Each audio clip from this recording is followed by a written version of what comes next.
അങ്ങനെ ഞങ്ങൾ സന്ധ്യയ്ക്ക് പോയി വീശിയതാണ്. ഇത്രയും മീനെ കിട്ടി. എങ്ങനെയുണ്ട് കൂട്ടുകാരെ? ഇഷ്ടപ്പെട്ടാൽ ലൈക്ക്, ഷെയർ, കമൻറ്റ്.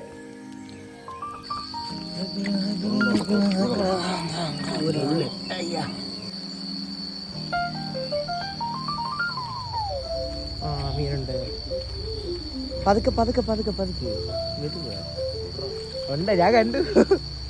ആ വാ വാ അരിഞ്ഞു അരിഞ്ഞു പിടിച്ചേക്കുക. അത് പിന്നല്ല പിന്നല്ല എവിടെ പോകാനത്? അത് ഇച്ചിരി അതിനെ കൊല്ലണ്ട.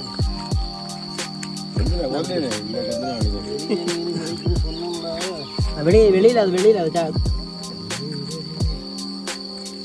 കുരുങ്ങിട്ടില്ല. പക്ഷെ അത് കുരുങ്ങിട്ടില്ല കേട്ടോ. കൊന്നു ഓടില്ല. വീശ ഒരു